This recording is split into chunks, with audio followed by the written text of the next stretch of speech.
जी, hello दोस्तों, मैं हूँ कमर चीमा। उम्मीद है आप लोग ठीक होंगे। दोस्तों, जिस तरह कि आप देख रहे हैं, मेरे साथ मौजूद हैं प्रोफ़ेसर डॉक्टर मुक़्तदर खान साहब। डॉक्टर साहब, सबसे पहले तो आपके वक़्त का बहुत शुक्रिया सर।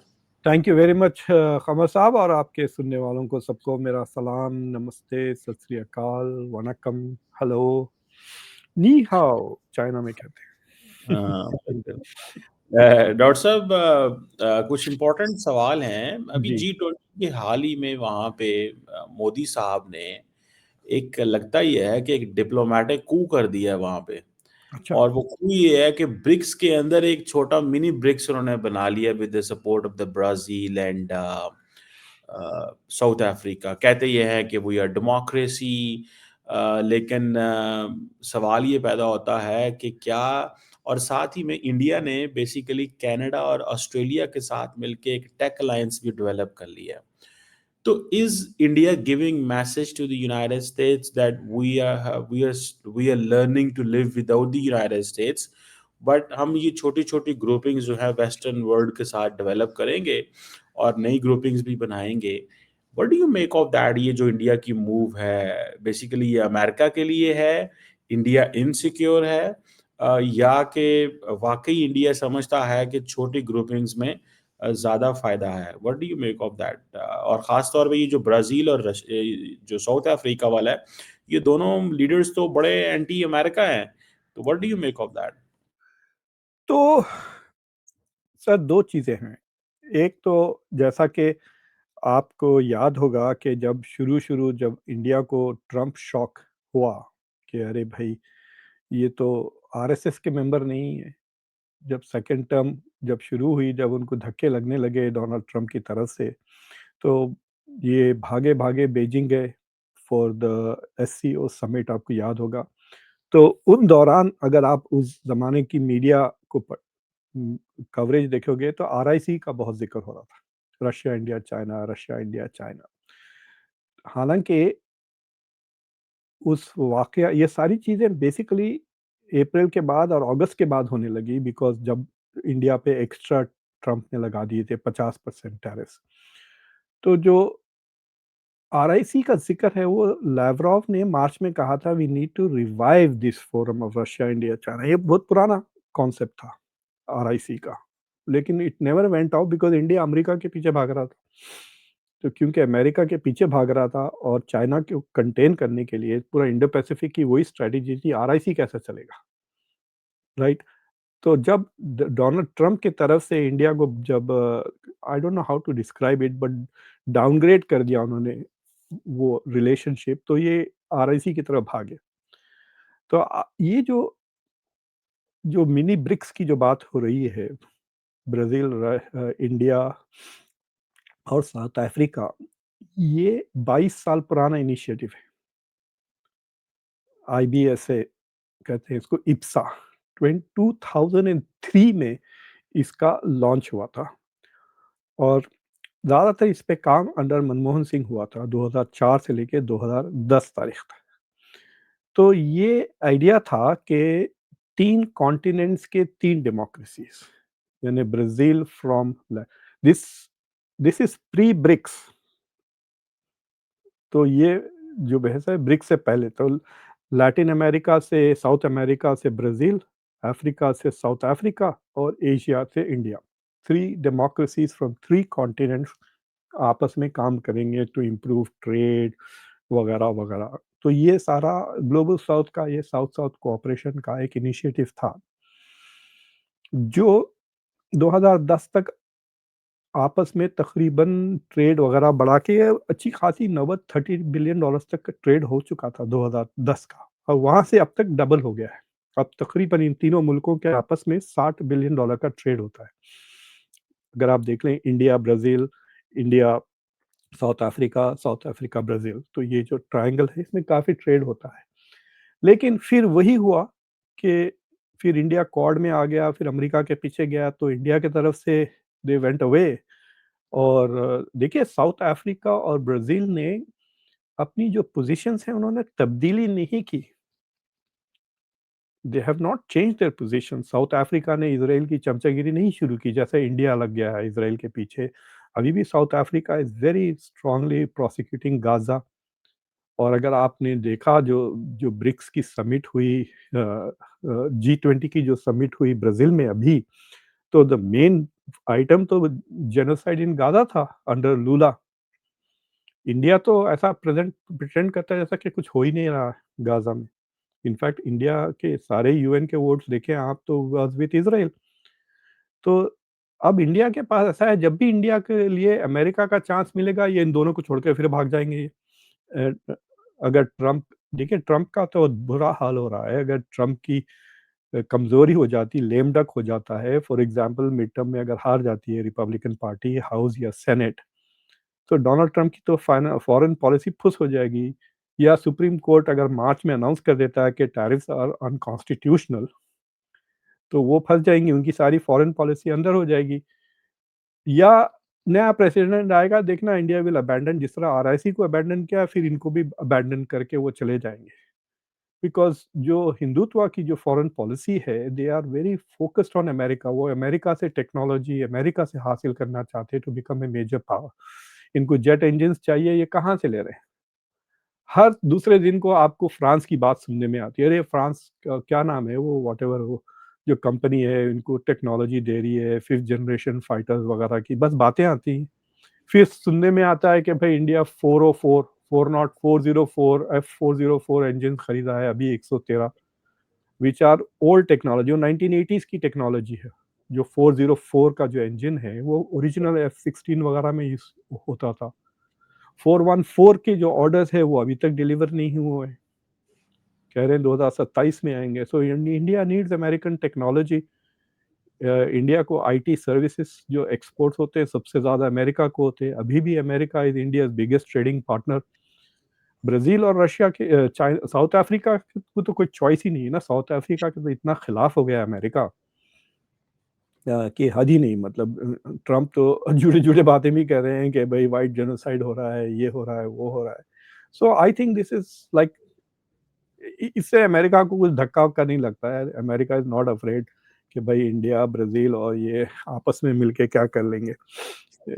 और दूसरी चीज़ ये है कि इस समिट से तो ऐसा लग रहा है कि G20 is is become a lame duck even before Trump. तो अगर आप देखें G20 फ्रैगमेंट हो गया। अ, उर्सुला वॉन डर लायन की अगर आप फ़ोटोग्राफ देखें जो उसने अपने एक्स पे लगाई है, वो G7 की समिट है विथआउट ट्रम्प। तो बेसिकली यूरोपियन यूनियन और जो यूरोप के जो जापान, कनाडा, जर्मनी, फ्रांस, बर्तानिया, वो अलग अपने मीटिंग रखे हुए थे टॉकिंग अबाउट यूक्रेन। फिर ये ग्लोबल साउथ के मुल्क अलग बैठ के हमारे लोन्स माफ़ करो, हमारे लोन्स माफ़ करो, डेट फॉरगिवनेस के अलग समिट हो रहे थे ना। तो पैसे देने वाले एक तरफ हो गए थे, पैसे लेने वाले एक तरफ हो गए। There is no coordination. एक अचीवमेंट ये हुआ साउथ अफ्रीका के, उन्होंने रेज़ोल्यूशन पास कर दिया बगैर अमेरिका के। But in terms of practical sense आप बगैर अमेरिका के क्या नियम बनाएँगे? रूल्स चल who is going to follow those rules, who is going to follow? आप वर्ल्ड बैंक से लोन्स लिए हुए हैं, आईएमएफ से लोन्स लिए हुए हैं। क्या अमेरिका के कोऑपरेशन के बगैर वहाँ से कुछ डेट रिलीफ़ होगा? नहीं होगा। So that is the whole issue कि ये मतलब दे आर विनिंग। आप कह सकते हैं कि पॉलिटिकल पॉइंट्स, बट सब्स्टेंटिवली कुछ नहीं होने वाला है, उल्टा कमज़ोर हो गया है G20 आफ्टर दिस इवेंट के। और ऊपर से जो उन्होंने जो काम किया है, देखिए G20 का इनिशिएटिव ज़रूरत इसलिए थी कि 2008 की फाइनेंशियल क्राइसिस से डील करने के लिए। और जब उन्होंने देखा कि भई अगर हम यूएन के थ्रू जाते हैं तो ऐसा मुश्किल हो जाएगा। सोचिए आप, फाइनेंशियल क्राइसिस चल रही है, आप बैठ के वहाँ सुन रहे हैं लेक्चर फ्रॉम गाना का लेक्चर सुन रहे हो, नेपाल का लेक्चर सुन रहे हो, भूटान का लेक्चर सुन रहे हो। How is that going to help? मतलब ना तो they are donors nor are they receivers, they are not a big players at all. तो G20 का जो आइडिया था जिसमें Australia played a very big role कि भई we need to bring the economies that matter. इसलिए तकरीबन 80% of the global GDP और 75% to 80% of the global trade ये 20 मुल्कों के बीच में ही होता था। तो ये लोग जो जल्दी मतलब they could quickly come to a resolution, make rules, make norms, नए प्रैक्टिसेस, ताकि रिवॉल्व क्राइसिस का जल्दी हो जाए। तो अब ये साउथ अफ्रीका के प्रेसिडेंट ने उसको ऐसा बड़ा कर दिया, उसमें सिर्फ 19 कंट्रीज ने, उन्हें 20-25 दूसरे अफ्रीकन कंट्रीज को बुला लिया, अफ्रीकन एनजीओ को बुला लिया, आईजीओ यूएन बना दिया उन्होंने। तो यूएन तो है ना आपके पास, तो इसको यूएन बनाने की क्या जरूरत थी? तो you suddenly have this huge thing, तो it, I think it will make it dysfunctional.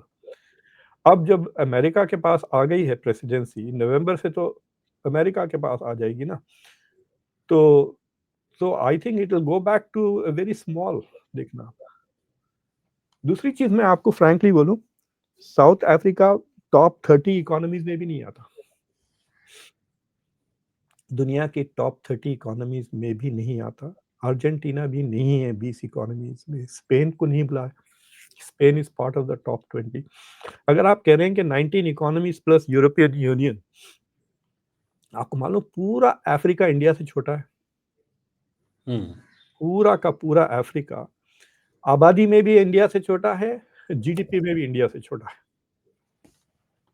It is like 3.5 या कुछ है, पूरा African continent economically. I am going to put it even brutally, आपको पूरा का पूरा अफ्रीका न्यूयॉर्क शहर से थोड़ा सा बड़ा है। जो न्यूयॉर्क सिटी है उसकी जीडीपी 2.3 ट्रिलियन डॉलर्स है, और अफ्रीका के 3.4 ट्रिलियन डॉलर्स है। तो न्यूयॉर्क शिकागो को मिला रहे, वो अफ्रीका से बड़े हो जाते हैं।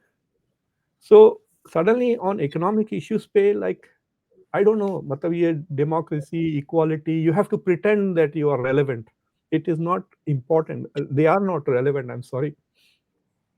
तो मैं भी ग्लोबल साउथ में पैदा हुआ हूँ, but I can tell you कि भाई it is not for big decisions. अब जैसा कि एआई की बात कर रहे हैं, भाई एआई की 50% से ज्यादा रिसर्चर्स चाइना में है। बाकी यहाँ पर है, तो ये बाकी लोग क्या करेंगे? यूरोप तो बिल्कुल बेकार हो गया है। देखिए यूरोप में जो, फ्रांस में जो इंडिया और फ्रांस ने मिलकर जो एआई की कॉन्फ्रेंस की थी पिछले साल, तो बड़ी बड़ी बातें हुई थी कि फ्रांस में 98 बिलियन डॉलर्स इन्वेस्टमेंट आएंगे, इंडिया में कुछ नहीं आए वहां से। देयर वाज नो अनाउंसमेंट कि इंडिया में इन्वेस्टमेंट्स होंगे, ये होंगे, वो होंगे, कुछ नहीं था। So this is a lot of it is just talk नजर आ रहा है मुझे, than any reality. Specially African leadership, आप उसमें अफ्रीकन यूनियन को भी इंडिया ने घुसा दिया। अब अफ्रीका के 2 सीट्स हो गए हैं 21 मेंबरशिप में। सो तो लाइक जर्मनी का क्या इंटरेस्ट है डेट फॉरगिवनेस में, या फ्रांस का? तो ये दैट्स व्हाई वो उन्होंने अलग बैठ गए, वो लोग, they did not even attend that gathering for that forgiveness, right? So I think कि वो फोरम ही, मतलब हो गया, इट्स लाइक सेइंग कि आपको मुझे बुलाया कि let us discuss Ukraine. I guarantee आप और मैं बाजू चाय वाले की होटल के बाहर निकल के चाय पिए, अब हम साउथ एशिया की बातें करने लग जाएंगे ना। We are not going to be worried about what's happening in Ukraine. अब हमको बुला लिया वहां पर कि भाई we need South Asian voices, तो that is what is happening, कि ये चले तो गए, लेकिन अपनी अपने इंटरेस्ट की चीजों पे वो फ्रेगमेंटेशन नजर आ रहा था मुझे। जो आप इंडोनेशिया, आई थिंक इंडोनेशिया और इंडिया में जो G20 के समिट्स हुए थे, they were much more focused, right? But उसके बाद से जो ब्राजील में हुआ, that was not very good. और देखिए ब्राजील में ना शी जिनपिंग आए, ना पुतिन आए, ना डोनाल्ड ट्रंप। अब फिर ये, मतलब अभी 2 G20 हो गए जिसमें डोनाल्ड ट्रंप नहीं गए, राइट? सो तो इट मीन्स कि डॉक्टर साहब, इसका मतलब ये है कि जो डोनाल्ड ट्रंप G20 से, Biden didn't go for the G20 वहाँ ब्राजील में जो हुई। जी हाँ, इसका मतलब ये है कि G20 से G2 की बात हो रही है, और हाँ, वो कह रहे हैं कि ये सारे नॉन सीरियस मुल्क हैं, इनके साथ मैंने क्या लेने जाना है, और south Africa. Do you think this is a rational American attitude? क्योंकि देखिए मैंने इस पे एक आर्टिकल लिखा है द डिप्लोमेट में, G2 पर, आप देख सकते हैं। और मैं एक्चुअली अभी साउथ कोरिया से आ रहा हूँ, 2 दिन हुए मुझे, वहाँ पे एक कॉन्फ्रेंस यस, हुई थी एशिया पैसिफिक की, तो वो लोग मुझे इसलिए, जब उनको पता चला कि मैं नेबरहुड में हूँ, उन्होंने मुझे बुला लिया उस कॉन्फ्रेंस में। हालांकि वो conference was planned a year ago. Can you imagine कि 4 दिन की नोटिस पे उन्होंने मुझे इंक्लूड कर लिया प्रोग्राम में। और दे वर सो नाइस कि उन्होंने मुझे होटल भी दे दी 3 दिन की। तो मैं वहाँ गया, I spoke on it and तो मुझे पता चला कि मेरा वो आर्टिकल काफ़ी एको हुआ है साउथ कोरिया में, जो मैं G20, क्योंकि मीटिंग बुसान में हुई थी ना, शी जिनपिंग की। और अगर आपको याद है, डोनाल्ड ट्रंप ने G7 की समिट पहले दिन तकरीर करके निकल गए, इसलिए मोदी से मुलाकात नहीं हुई, because Modi came 1 day late. और फिर उसके बाद APEC, Asia Pacific economic cooperation की जो फोरम थी साउथ कोरिया में, उसके लिए भी नहीं रुके। वो एक दिन पहले शी जिनपिंग से मिलके फिर वहां से भी निकल गए Trump. Xi Jinping did not go to any of these summits.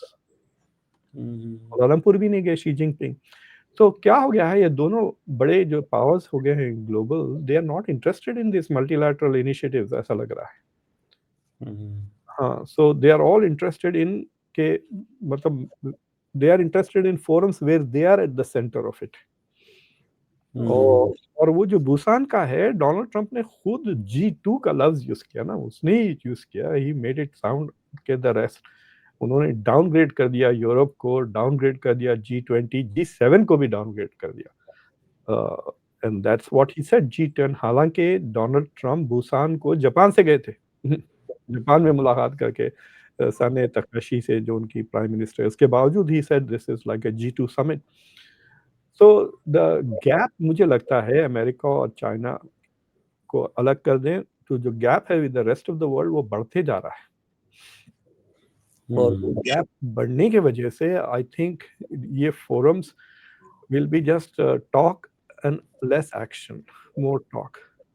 And मतलब आप सोचिए कि Brazil, South Africa, these are, और इंडिया, ये लोअर और अपर मिडिल इनकम इकोनॉमीज। इसमें Brazil is the super power economically, वो $10,000 पर कैपिटा है उसकी।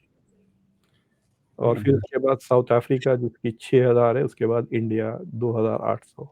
ठीक है, so these are countries, it's like a small league, कहते हैं ना। इट्स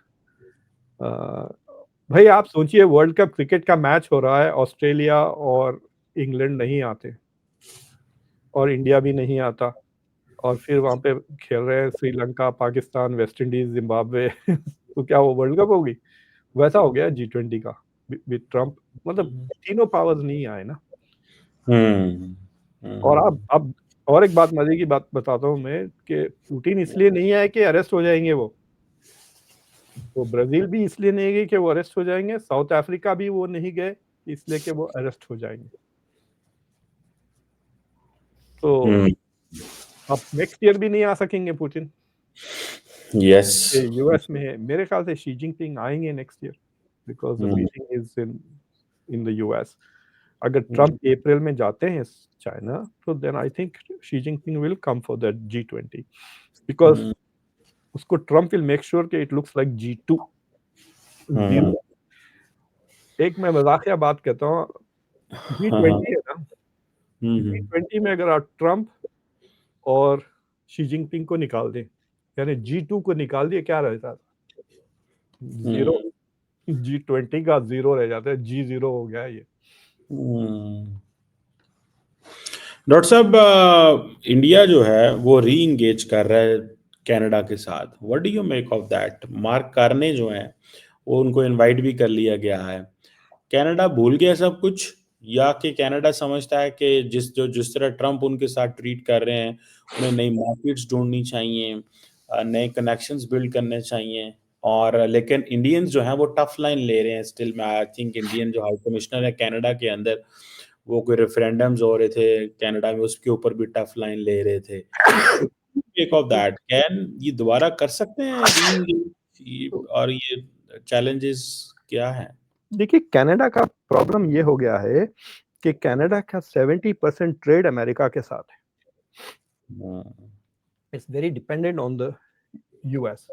और ये डोनाल्ड ट्रंप ने जो टैरिफ वगैरह लगाई हैं, उसके लिए they are in desperate attempt to diversify. तो ये डिस्कशन भी चला था कि क्या कनाडा यूरोपियन यूनियन ज्वाइन कर सकता है। सो दैट वो डिस्कशन भी चल रहा है।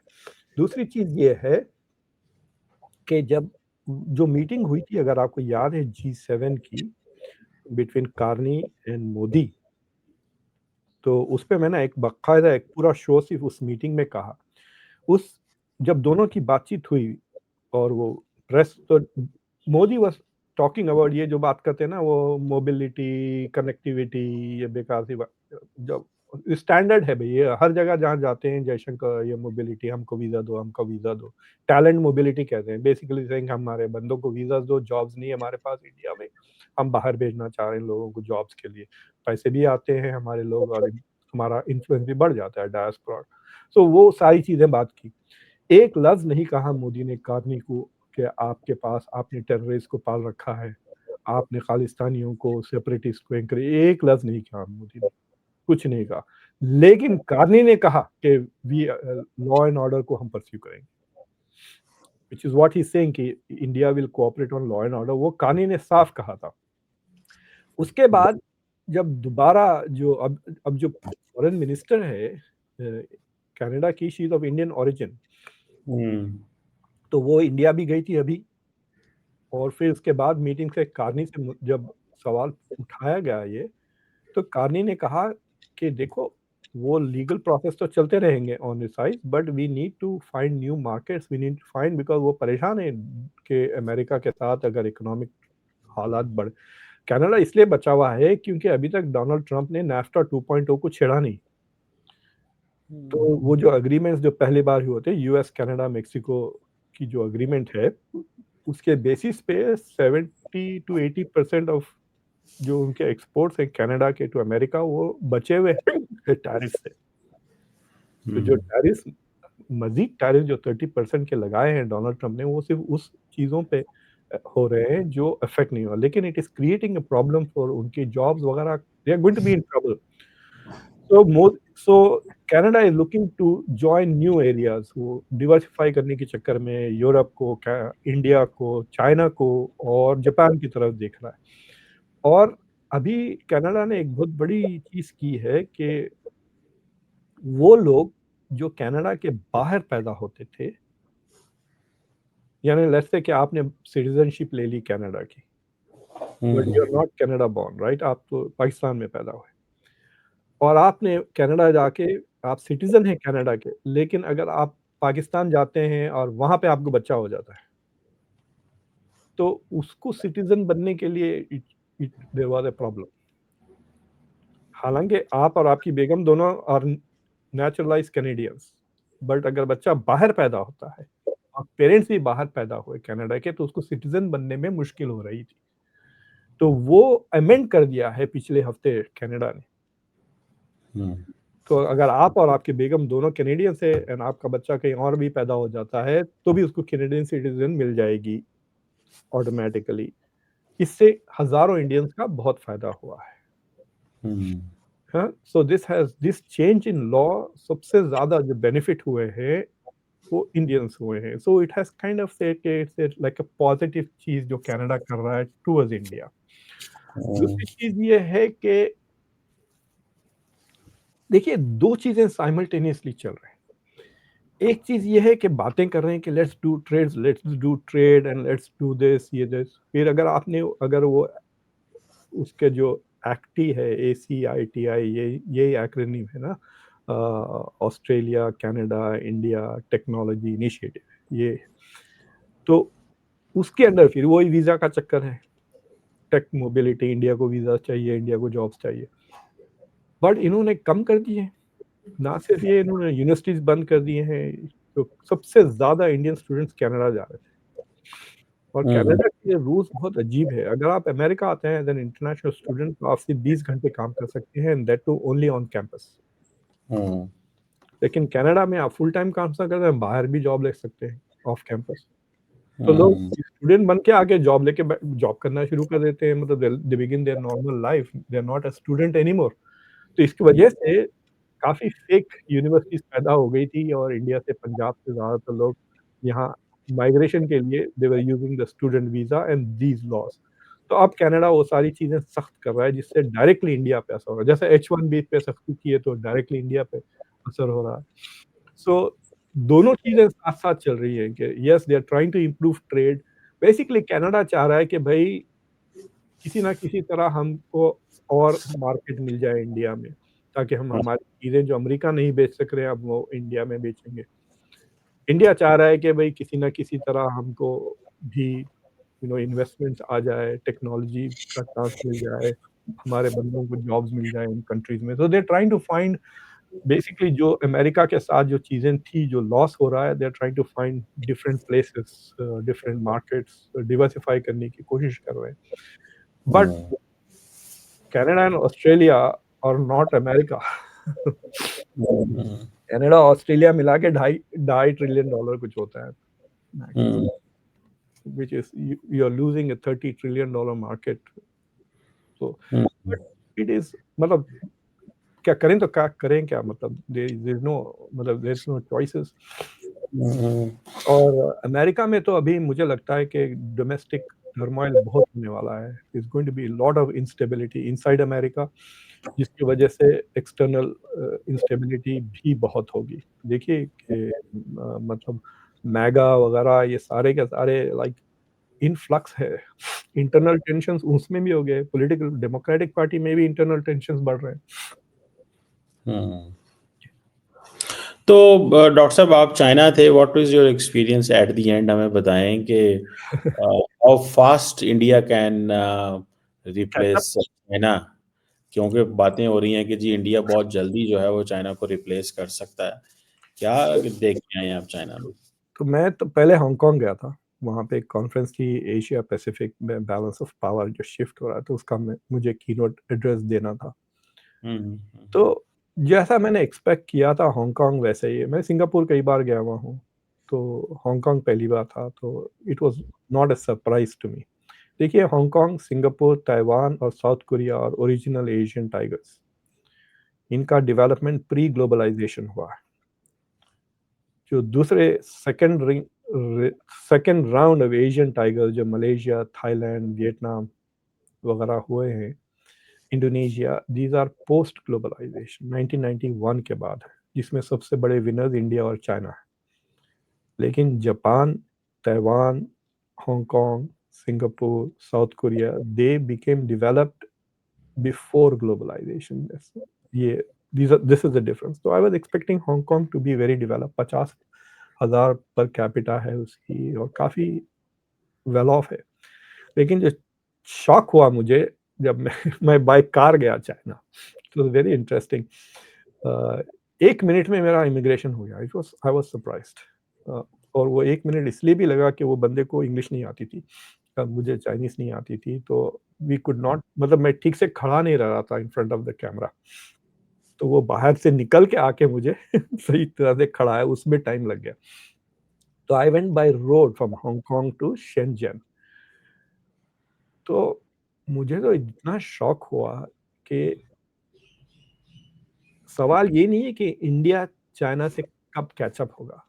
सवाल ये है कि अमेरिका चाइना से कब कैचअप होगा। It was so incredible. ऐसा लगा कि नया ही कोई शहर बनाया है और अभी रैपिंग निकाली है, पैकेजिंग पूरा का पूरा शहर। फिर मैंने वहाँ की the tallest office building Shenzhen में है, तो मैं वहाँ पर खड़े रह के आई टूक अ फोटोग्राफ, मैं जो लगाऊँगा बाद में। आई ऑल्सो एक मैं रेस्टोरेंट कुछ 70 या 80 फ्लोर पे है, 77 फ्लोर पे, वहाँ से I got to see most of Shenzhen. बहुत ही ज़्यादा डेवलप्ड है, गाँव लग रहा था Hong Kong compare to Shenzhen. There is no comparison, it is the third highest. BYD का हेडक्वार्टर्स वहाँ है, टेंसेंट का हेडक्वार्टर्स वहाँ है और टेंसेंट वही है जो वीचैट चलाता है। हुआवे का हेडक्वार्टर्स वहाँ पे है। So and it was very interesting. जो ईवीज़ हैं, वो सारे के सारे टैग्स ग्रीन हैं उनके। जो नॉन ईवी कार्स हैं, उनके टैग्स ब्लू हैं। तो मैं देख रहा था ब्लू टैग्स मुझे सिर्फ़ लेक्सस, मर्सिडीज़ और बीएमडब्ल्यूज़ नज़र आए। हुँ, 1-2 पोर्श ये वो नज़र आ रहे थे। जो भी यानी जितने भी फॉरेन कार्स थे वो नॉन ईवीज़ थे। लेकिन चाइना के जितने भी कार्स थे वहाँ सारे के सारे BYDs दिख रहे थे मुझे। It is going to become the biggest car company, it's no doubt about it. और गाड़ियाँ बहुत ज़बरदस्त है। मैंने मतलब मोस्टली मर्सिडीज़ में फिरे वहाँ पर, बट जहाँ-जहाँ कोशिश मतलब जहाँ-जहाँ मैं बोल सका आई रिक्वेस्टेड BYD, तो मैंने BYD कार में भी बैठा, BYD वैन में भी। तो ड्राइव तो नहीं किया मैं, बट जहाँ-जहाँ मैं बैठा था मसाज चेयर्स हैं कार्स में, it was like a very comfortable. They are trying to maximise benefit और इनोवेशन बहुत ज़्यादा, इतना साफ, हर जगह robots are cleaning the roads, footpath, lobbies hotels के, रेस्टोरेंट्स के, हर जगह robots are cleaning stuff. So I could see automation वहाँ पे ज़्यादा, क्लीनलीनेस वहाँ पे ज़्यादा, सिस्टमैटिक रोडवे। बीजिंग में गया, बीजिंग आपको याद है, बीजिंग ओलंपिक से पहले it was one of the most polluted cities, इतनी साफ हो गई है कि हद नहीं। Balance of tradition and modernity was terrific. और फिर वहाँ पे मैं जो उनकी टॉप यूनिवर्सिटी है शिंगुआ में, वहाँ पे गया, आई गिव अ लेक्चर वहाँ पे।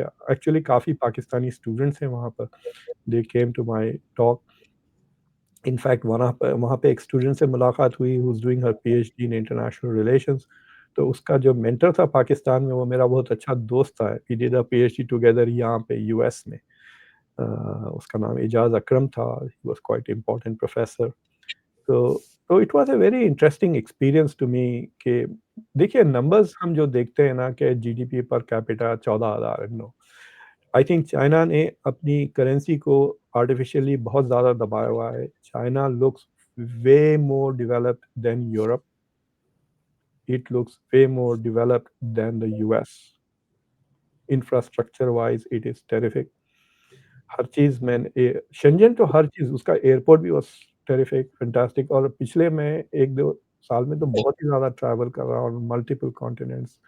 मैंने यूरोप के 2 चक्कर लगाए, ब्राज़ील भी देख लिया, इंडिया के 2 चक्कर लगाए पिछले डे 2 डेढ़ साल के अंदर। So I have seen most of this region now, and I can tell you that कि it is developing very fast at 4.5% growth rate. China is a developed country. It's like saying that US का अगर 4.5% growth rate होता तो क्या होगा? You know, so I think there are some problems. उनका demographic challenge है और they have also the problem of बच्चे नज़र नहीं आते आपको। एक मज़े की चीज़, लोग काफ़ी काम कर रहे हैं, वेरी पोलाइट पीपल। और मतलब जितना भी मेरा सोशल इंटरैक्शन हुआ, मैंने पैदल बहुत चला, जब गाड़ी में नहीं होता था, जब भी चांस मिला। मतलब मैंने 2 दिन अपने मतलब लेक्चर्स और मीटिंग्स में लगाए, 1 दिन तफरीह में लगा। तो पीपल वर वेरी नाइस। मैं वहाँ भी गया, ग्रेट वॉल ऑफ चाइना भी देखी, म्यूज़ियम्स भी देखी। उइगर रेस्टोरेंट भी गया था एक जगह, उइगर्स मुसलमानों से मिला, उनसे बातचीत की, उनका खाना भी खाया। चाय हमारी तरह पीते हैं वो दूध में। चाइनीज़ पहली बार मुझे नॉन चाइनीज़ चाय मिली वहाँ पर, बोला थैंक गॉड। मुझे मिल्क टी उन्होंने लाके दिया। It was an interesting experience वहाँ पर। और I met some very interesting people. एक अमेरिकन से मुलाकात हुई जो 1981 से वहाँ बसा हुआ है। कुंग फू फाइटर था, but he has written many books on China. So it was overall मेरे लिए इट वाज़ अ लर्निंग कि जैसा मैं ब्राज़ील गया था, तो मुझे पता चला था ब्राज़ील देखने के बाद कि ये जो वर्ल्ड बैंक की लोअर मिडल इनकम और अपर मिडल इनकम के बीच में जो फ़र्क है, वो क्या है, वो नज़र आ I mean you can see कि भाई अगर आपकी जीडीपी 3000 है और आपकी जीडीपी 6000 है पर कैपिटा, क्या फ़र्क पड़ता है? This is on paper I can tell you that you can't, but when you see with your own eyes, you can see, oh my God, this is definitely more developed. Like I could say that yes, Brazil मुझे looked more developed than India and less developed than Spain. So hmm, lower middle income, upper middle income, high income economies का जो level of development है, वो साफ नज़र आ रहा था। So I think China has become a developed country and quite developed. मतलब it is definitely अ, देखिए यूरोप में खूबसूरती है, हिस्ट्री है। चाइना इट्स लाइक नया, हर चीज़ नई है बट वेरी सिमिलर। क्योंकि ज़्यादा शेंज़न में जाएँगे आपको नए बिल्डिंगें लंबे-लंबे 70-80 लेवल्स के high, many rises, everything is very modern, new. तो कोई कैरेक्टर नहीं है उसका except rich and new and high tech वैसा नज़र आ रहा था। लेकिन बीजिंग में आपको दोनों चीज़ नज़र आ रही थी, ट्रेडिशन भी, मॉडर्निटी दोनों नज़र आ रहे थे, which was good, and they were balancing it, which was even very nice. जी। बिल्कुल ठीक हो गया। एनी हाउ आपसे दोबारा चाइनीज़ एक्सपीरियंस जो है उस पे फिर को बात भी करेंगे। मेरा ऑब्वियसली इरादा है जाने का। अभी तो मैं देख के आया हूँ। I got a sense of what China is, और it is not what I had thought. जिन चीज़ों का मुझे लाइक डर था कि तंग करेंगे मुझे वगैरह, कुछ नहीं। They were very nice. और जो स्कॉलर्स के साथ मीटिंग्स हुई, it was very very interesting. In fact I met a scholar at Tsinghua University, जो साउथ एशिया स्टडीज़ की एक्सपर्ट है। उसकी पीएचडी जेएनयू से थी। हुँ, So she had lived in Delhi for 3-4 years, so it was an interesting experience. Uh, हुँ, पाकिस्तान के बारे में मैं एक सवाल पूछा वहाँ पर। मैंने पूछा कि पाकिस्तान के जो अमेरिका के साथ ताल्लुकात बेहतर होते जा रहे हैं, are you worried about it? हुँ, तो जवाब बहुत इंटरेस्टिंग था आपके सुनने वालों के लिए। They said, look, we trust Pakistan. We are not worried. We think Pakistan is a bridge between China and the US. So the closer Pakistan gets to America, the better it is for us. So I was very surprised by that answer. बिल्कुल ठीक। Thank you very much professor doctor Murtaza Khan साहब। Always pleasure talking to you sir. बहुत Thank you, शुक्रिया। sir.